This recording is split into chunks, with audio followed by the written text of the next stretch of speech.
You're watching the Chaos Protocol on Transplanar RPG, an all-transgender, people of color-led dark fantasy TTRPG show set in an original non-colonial, anti-Orientalist multiverse.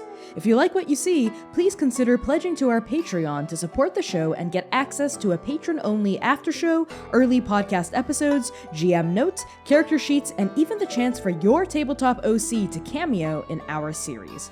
Thank you so much for watching, and enjoy. The Chaos Protocol is a dark fantasy series that may contain content that is triggering for some viewers. This episode contains heavy subject matter centering around the loss of a loved one and grief. Content warnings include apocalypse, romance, complex and complicated relationships, grief, trauma, the death of loved ones and family, and the death of a major NPC. Arc 1, Episode 32. Grief is Long. From Self-Eulogy of a Martyr by Connie Chang.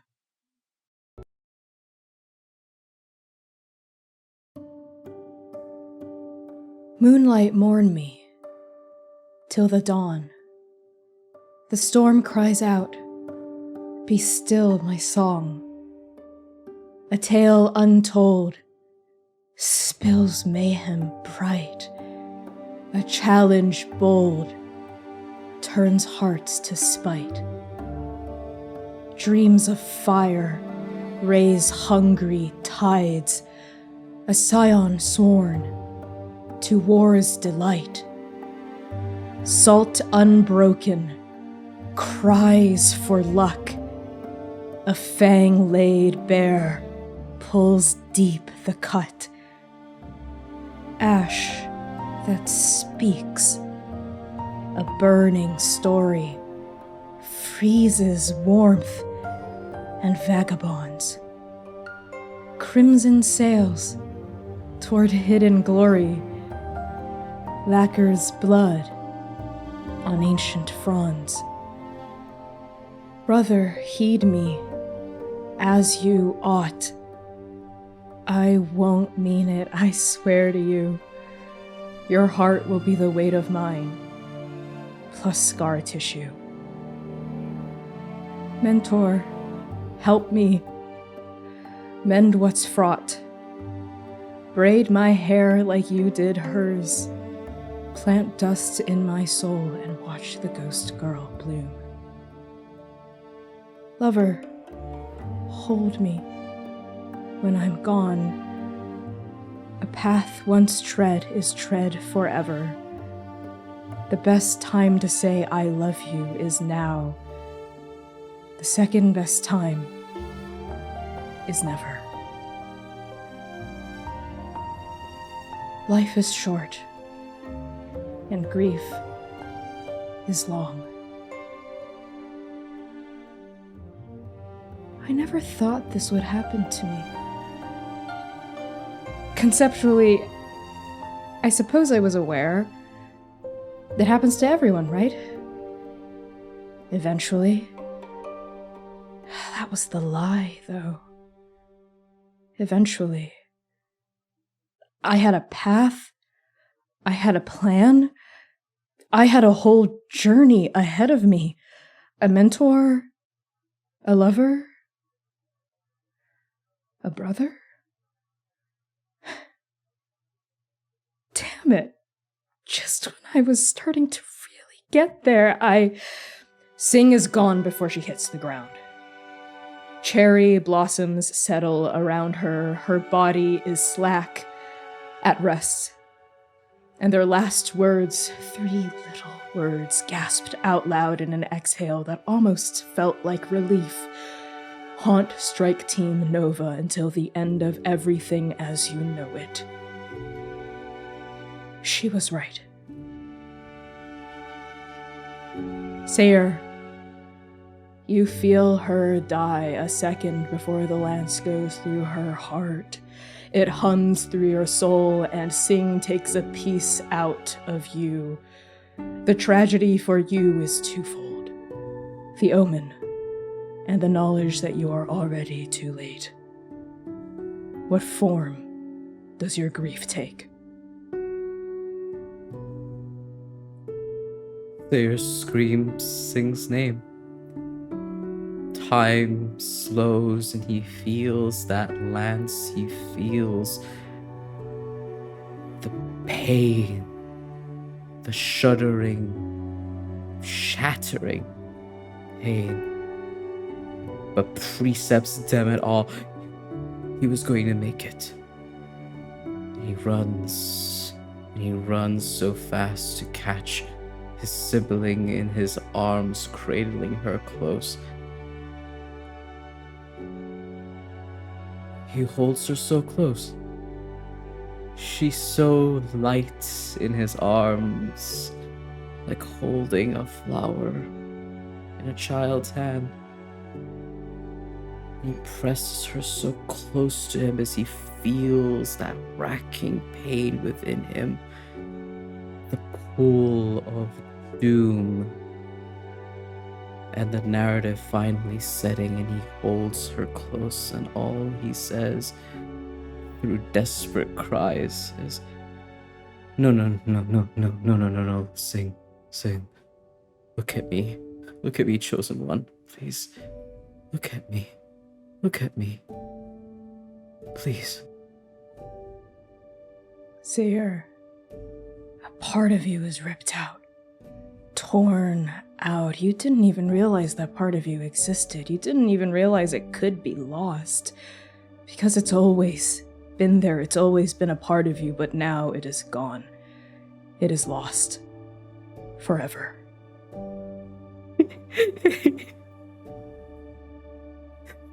Come on, chosen one. You promised. You promised we'd walk this journey together. Sing, please. Please. And he holds her so tightly, pressing his forehead against his, and he feels so lost. Something died inside, hollowed him out. He's pressing her so tightly, and something snaps. Lumira, time is slow. Not because of the Drifter, or a liminal, or even because of your own chronergy. It's slow because the world without Sing is simply slower. And you know, Lumira, you are one of the finest healers at the Syndicate. You know before you even reach her that she is gone.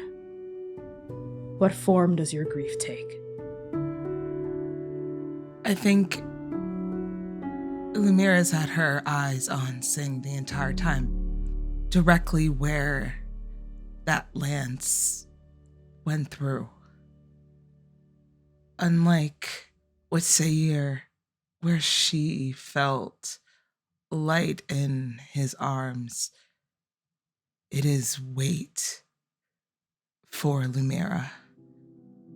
And she makes her way over to Sing's side, and every step feels like she's sinking deeper and deeper into the wild sea. Before she realizes it, she is crawling on her knees to Sing's side.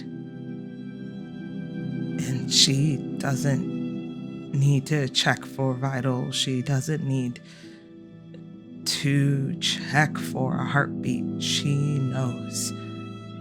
And she just lays her head on her chest and grabs her hand and just lays there.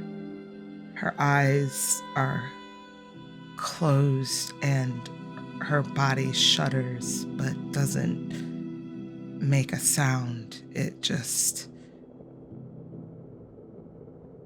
her breaths rattle and shake. As you press your ear against Sing's chest, you hear There's something. A rustling noise. It's your letter. It's the letter you gave her underneath the folds of her robe. And Zynon, this has all happened before.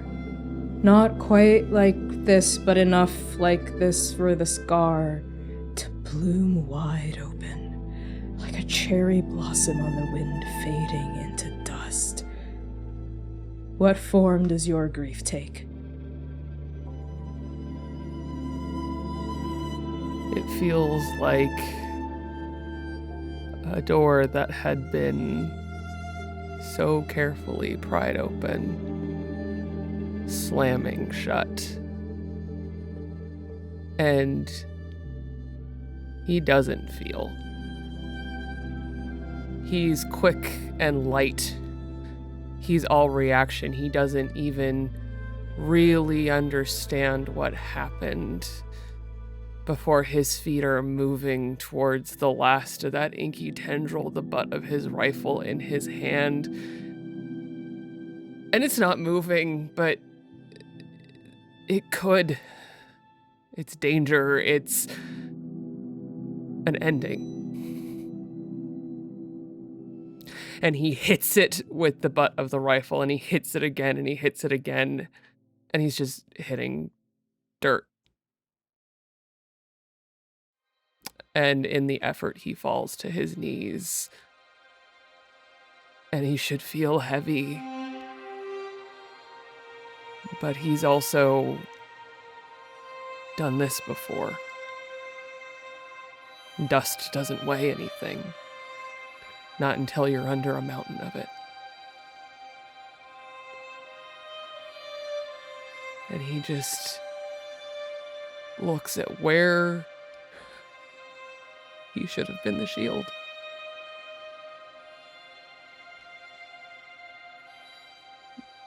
And all the stories that he doesn't get to tell her. The future. Again. That he doesn't get to have. Zynon, that final head of the serpent is long gone before that final thud of your rifle goes against the dirt. Over and over and over, you feel chemicals moving through your muscles. You feel your muscles screaming from the effort, but it feels like you're outside of your body even as you do it, even as you slump into the dirt, into the soil. The weight of that dust finally starting to register over you, and this is too much, Zynon. This is too much. This is too much. It's so heavy. It's so heavy. How do you bear it? Feel that promise to the person he wanted to be, to his Ema. And he can feel their knife in his boot. That wisp of dust, that tether. And it's all he can feel. Zynon, you begin to crumble. Your hat at first, then your cloak, even your gun, all of these things are a part of you. You crumble into dust. You peel away from the now, from the present, from the material plane, from the wild sea. You have always been half dead, Zynon Ash, half of a ghost already. Dead man walking. Being alive right now, it's just... you can't. The knife, though, the knife remains. It's planted in the soil even as you phase into the ghost realm.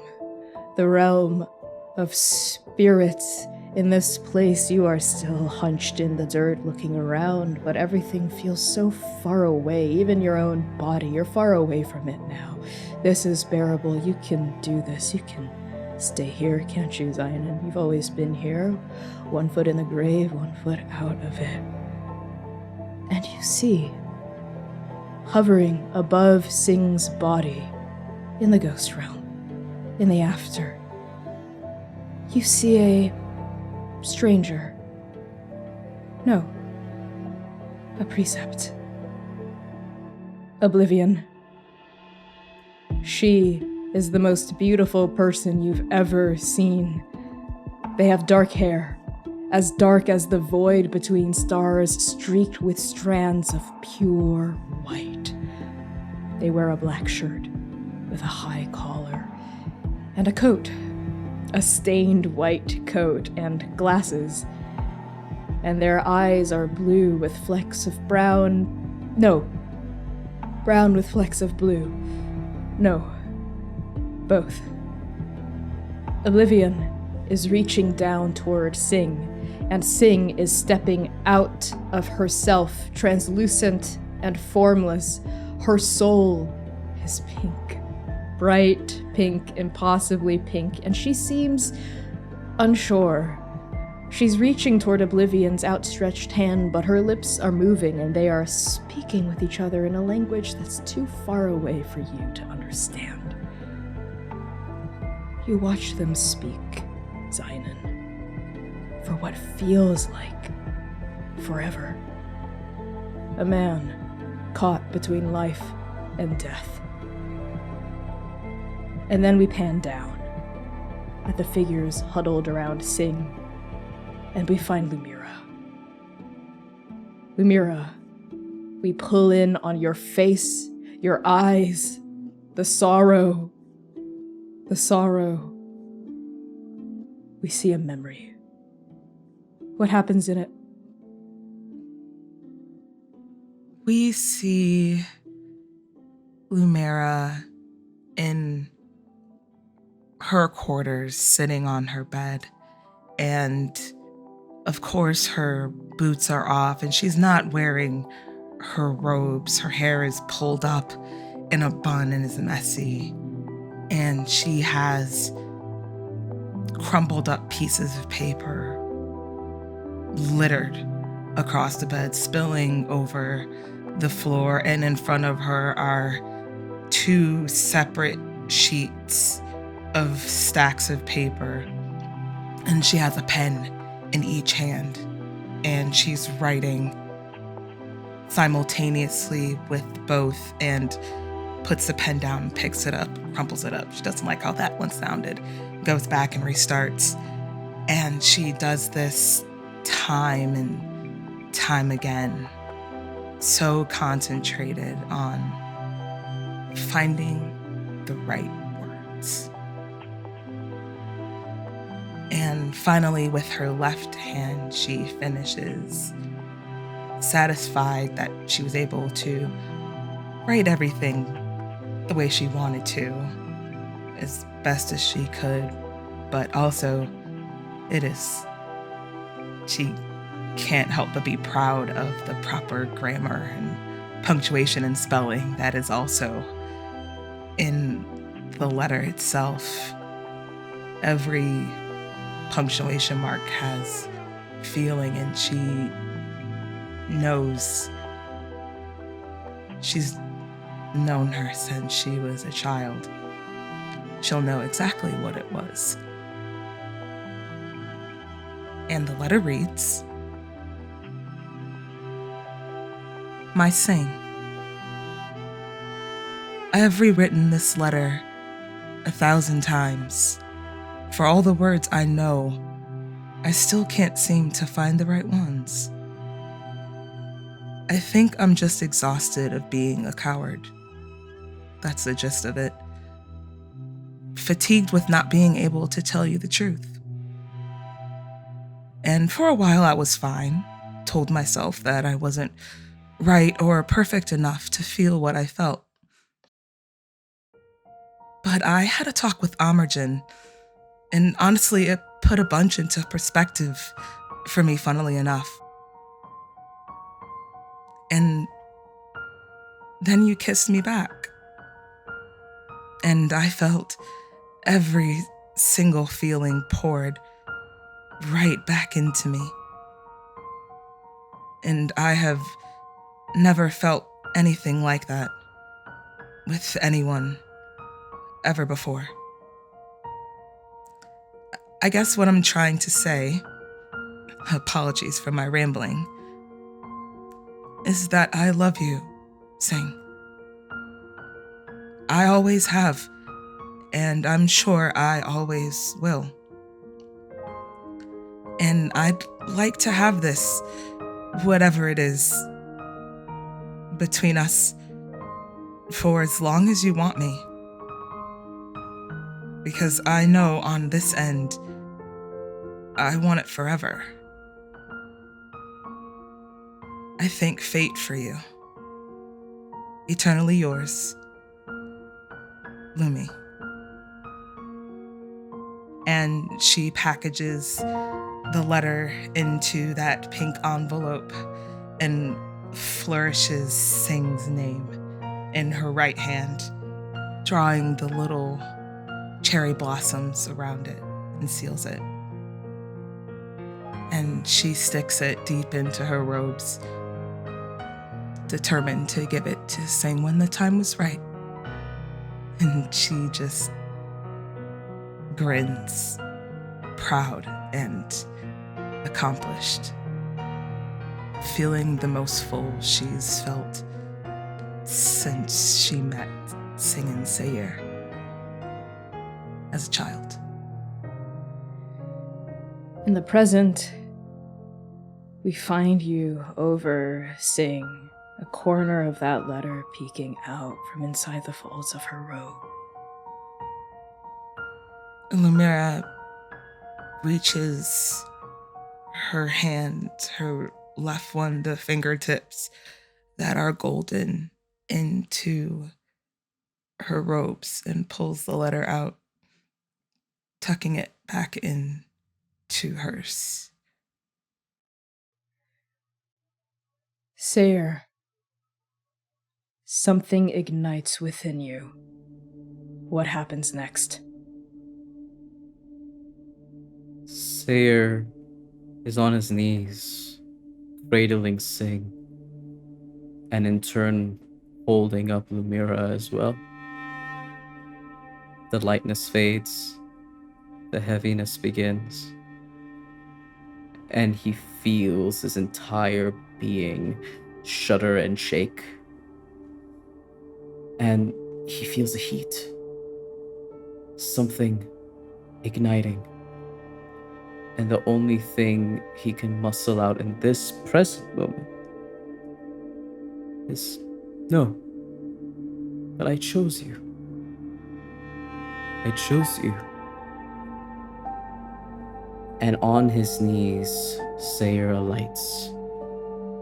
A tall pillar of fire rises out of his body, and forming upon his blood-soaked head, wounds where his previous antlers were taken in the price that he had paid, a set of majestic, regal elk antlers burst forward, beckoning the fire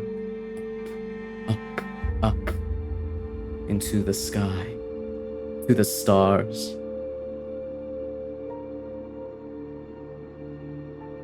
In that heartbeat, I felt something alight within me. A snapping of all control, like a wick surrendering to the candle's flame. A calamitous reckoning that usurped my entire being and left me half hollow. That is how I felt the day I lost you. Lost you to oblivion. Lost you to the tragedy that is our journey. We were brought into this journey together. We were to walk this journey together. But all I have is an unmendable emptiness, held together only by a deep ache. An ache that will never leave me. An ache that claws so deeply within me. A scar so deeply precious that I can never let go. I am your brother. I was to be by your side, and I failed you. And I could not comprehend a world, a multiverse, a journey without my sister. I still cannot comprehend it. What a fool I was all those moons ago, fearing lingering beneath your shadow. Now I beg for the cool shade. I screamed. I screamed. I screamed.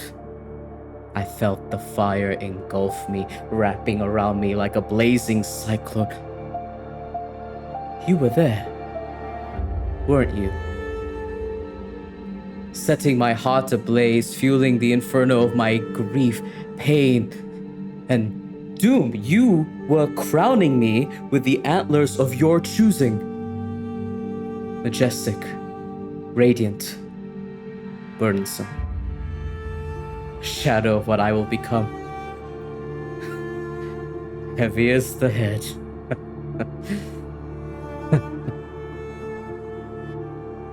The fire rose and rose. It climbed so high it scorched the stars black. That was the first time I really felt you. I felt the weight of your disaster and destruction burn up every piece of me. Into your arms of catastrophe, I commended myself to you. Let the stars feel an ounce of the pain I'll endure for the rest of my life. Why have you forsaken me? Why have you forsaken her? Why have you forsaken us?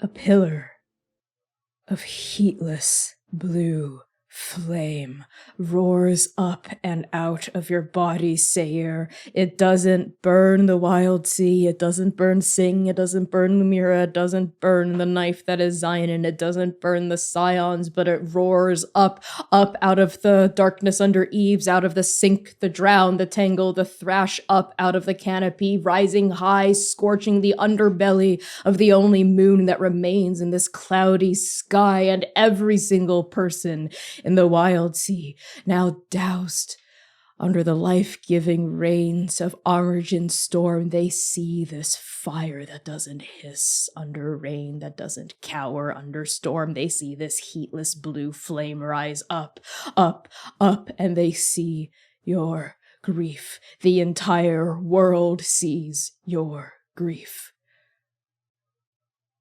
As the fire explodes, harmless in its pain, and the grief comes out, and the sorrow pours and pours and pours, whelming its pitiable vessel, too small to contain its sheer volume.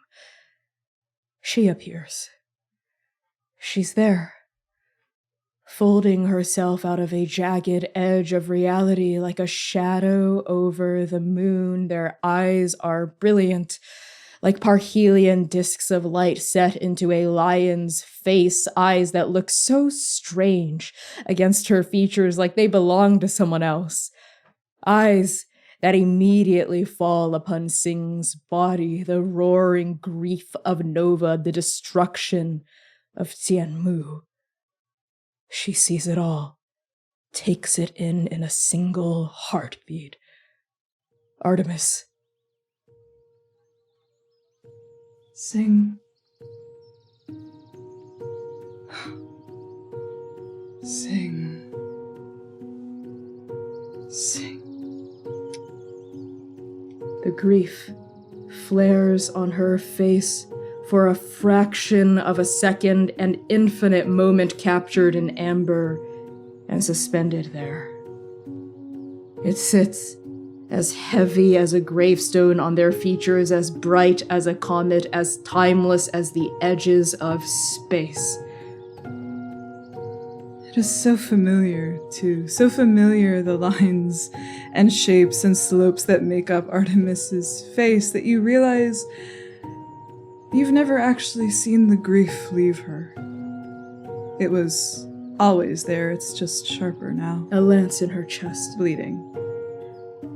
Then, and only then, do they move.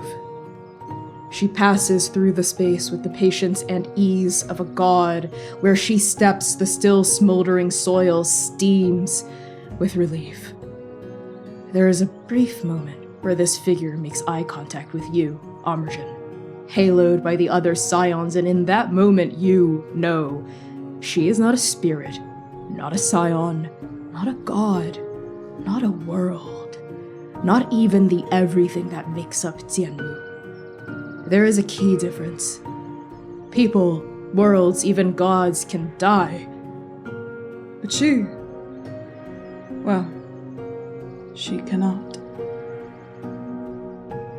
And she is moving towards Sing, like a shark smelling blood, and they are on their knees beside you, Sayer. And those warm, gentle hands that do not touch, that are so careful with their love, reach across Sing's brow and gently brush a few strands of those white streaks from her face. Your radiant light gives her no pause. Not until the realization finally sets in, shadows her golden eyes, and she looks up. She looks up at Sing. She looks up at Oblivion. In the ghost realm, in the after, Sing takes Oblivion's hand. She looks back at her strike team, her family, her loved ones. She looks at Artemis.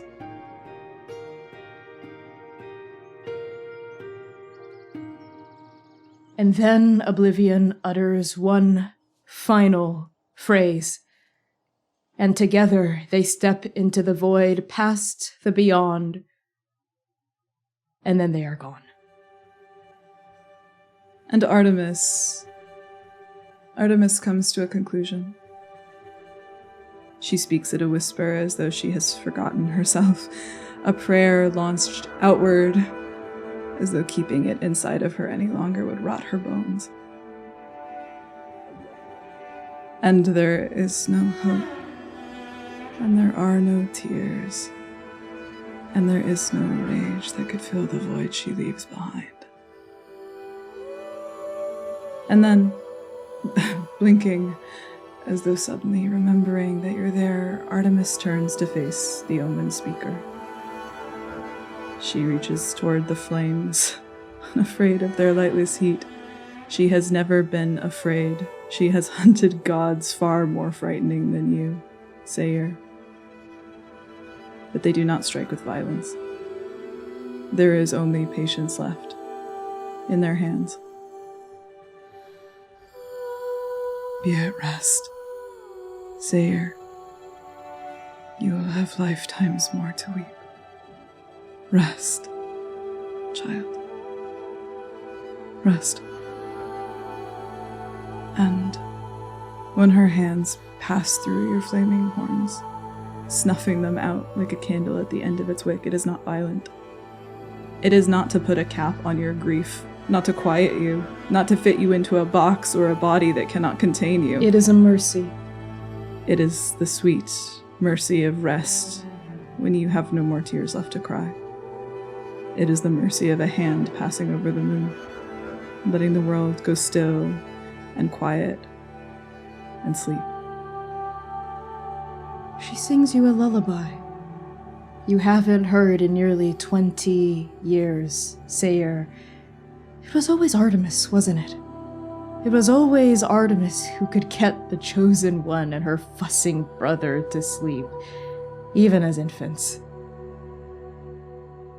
And Artemis sings you and your sister to rest one final time. Sleep now, sun child. She still has roads left to go. Sleep now, moon child. He will be coming up soon. And all your tears, all your fears will feel by the dawn but a dream. So rest your head, go to bed, and lay down your heart next to me. Sleep now, sun child. What was once broken can mend. Sleep now, moon child. You'll be together again. You'll be together again.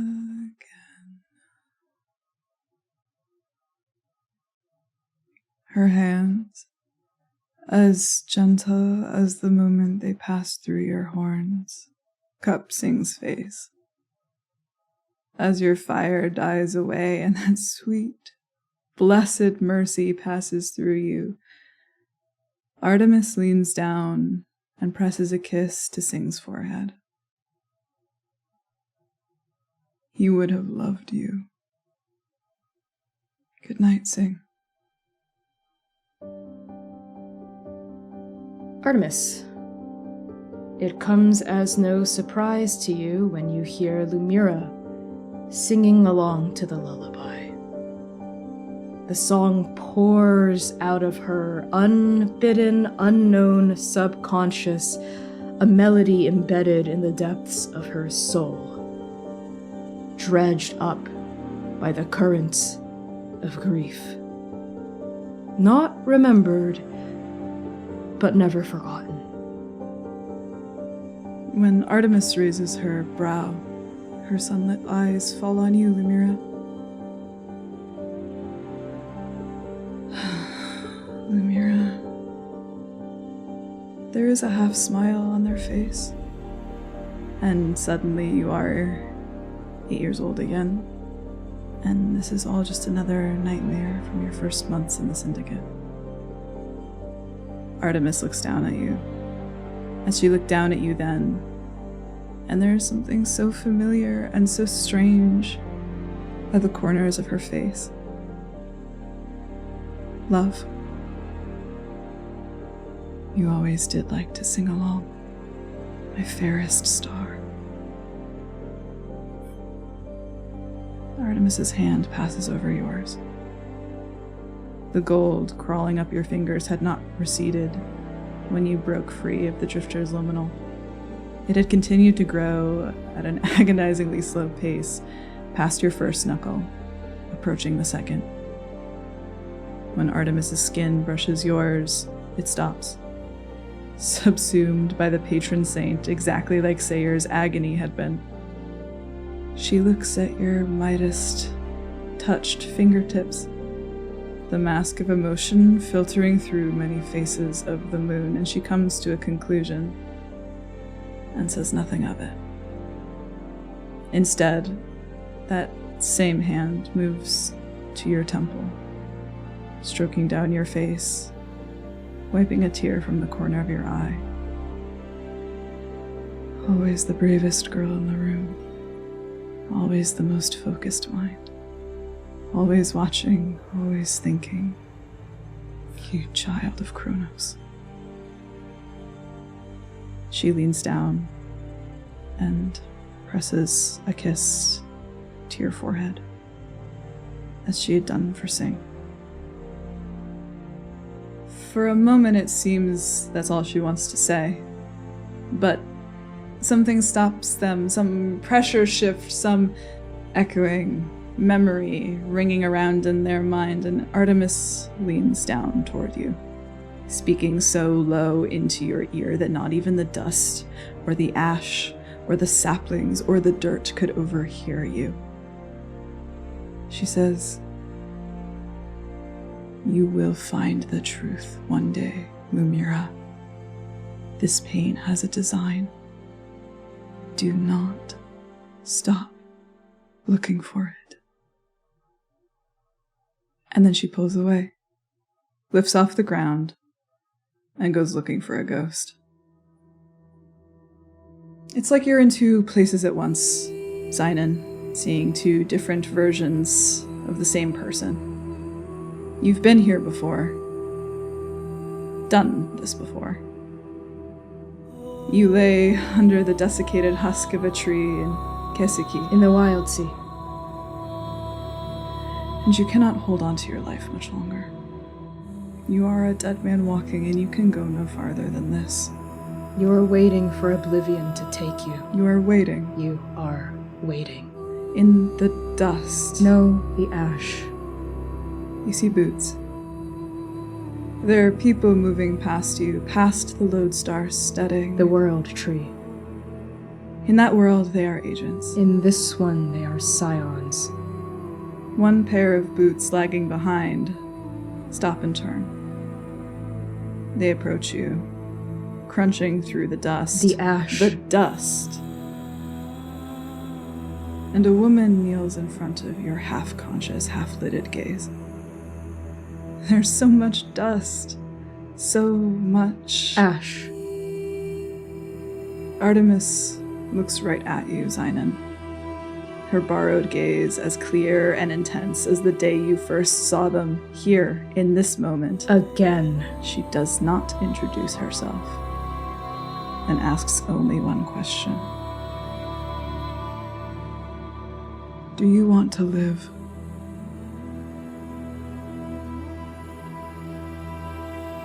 Through gasping breath in the dust, in the salt,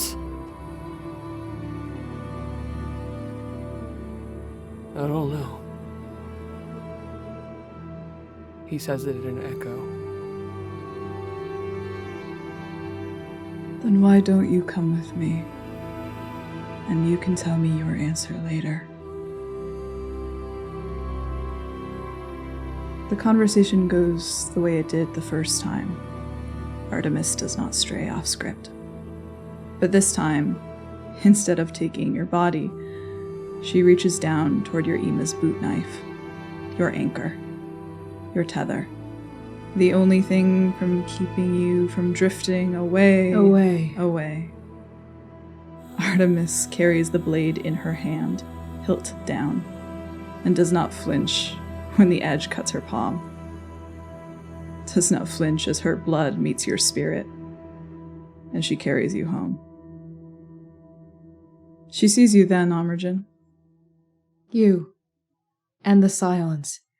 Hanging back in a loose semicircle, watching these strangers mourn one of their own. Abasi's hand is tight in yours, her tears flowing freely as she looks down upon Sing, her friend.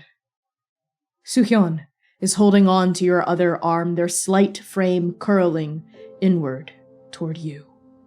Their tear-laden eyes fall on Artemis and immediately dart away as though looking at something too bright, too loud, too heavy to be understood.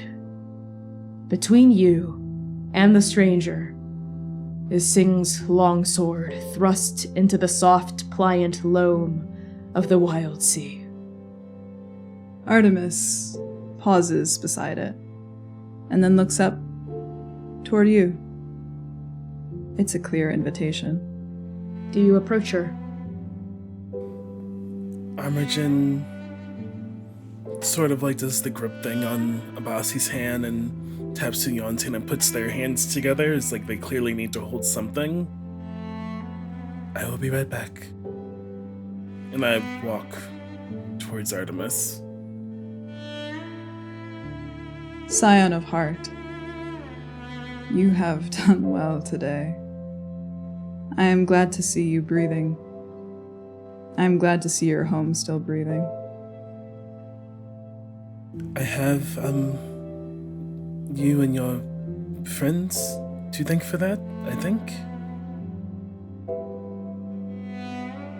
No, I think perhaps you helped each other in more ways than you could ever know.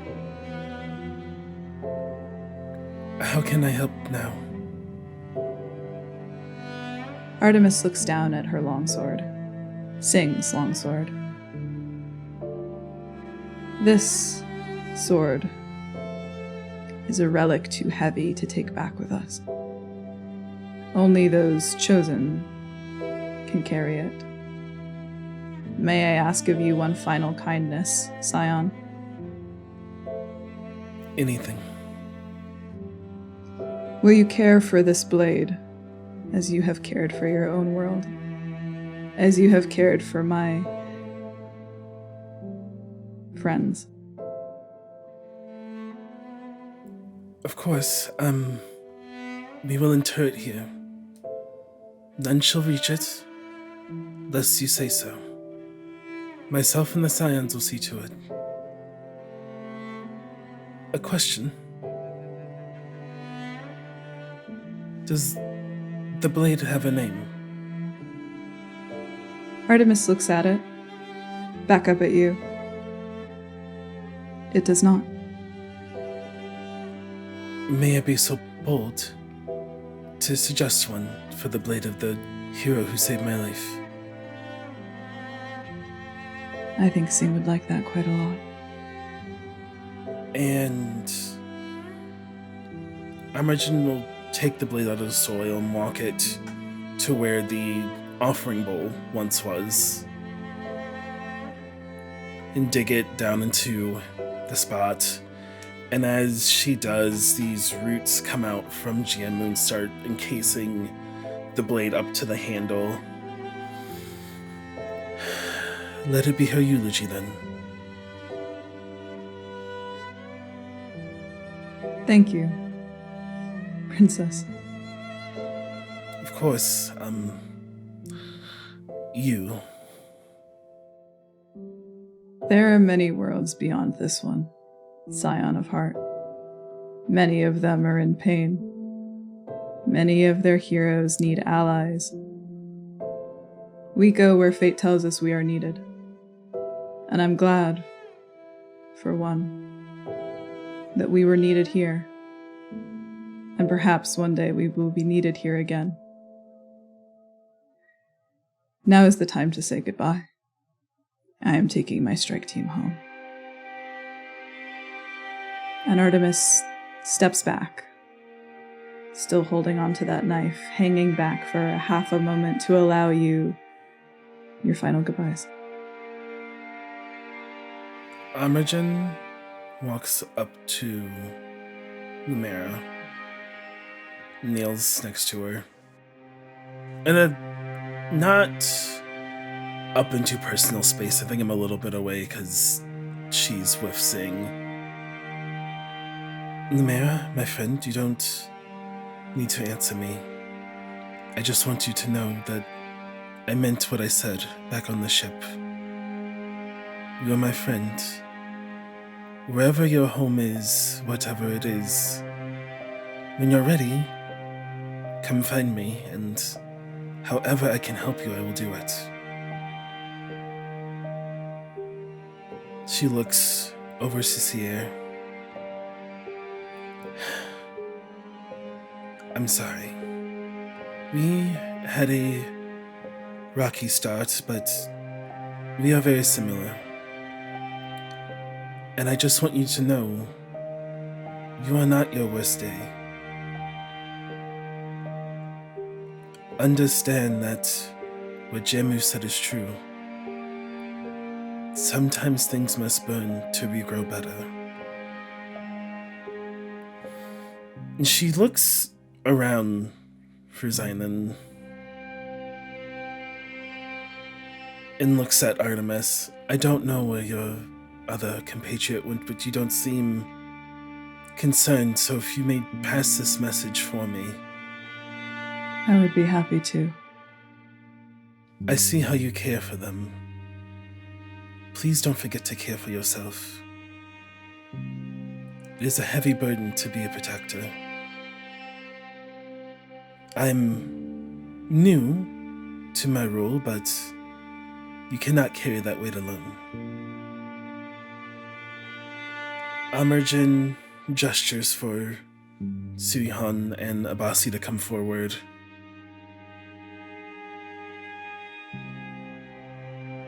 Abasi and Suhyun step forward hand in hand.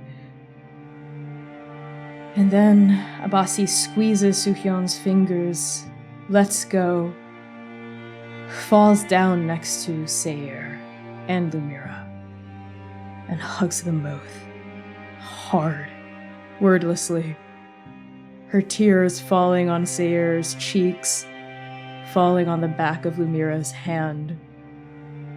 She looks up with a desperate, open, determined gaze at Artemis. And tell Zion,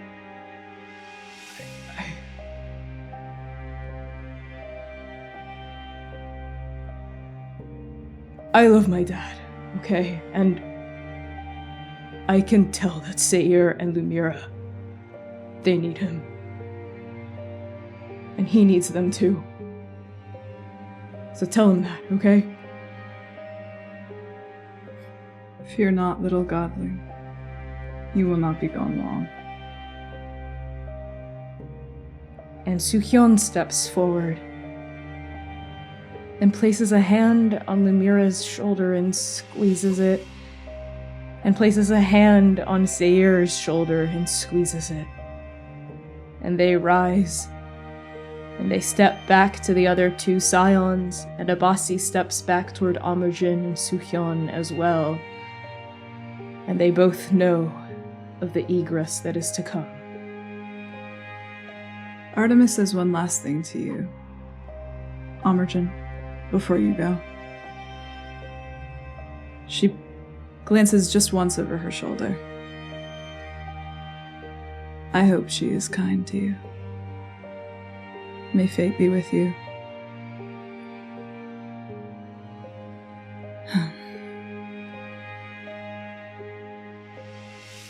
Seir, you can feel Artemis at your side once again. Her voice is low and heavy, carrying something that seems to age her thousands of years.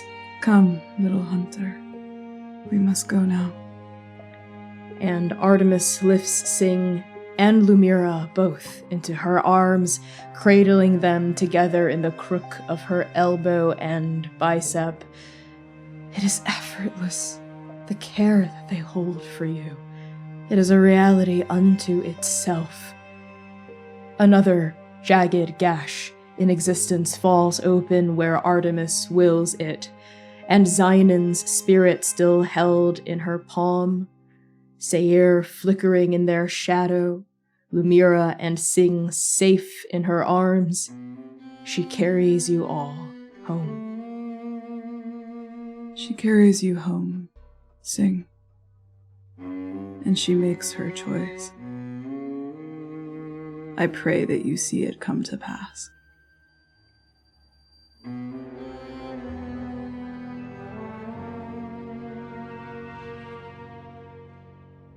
And on that, we fade to black.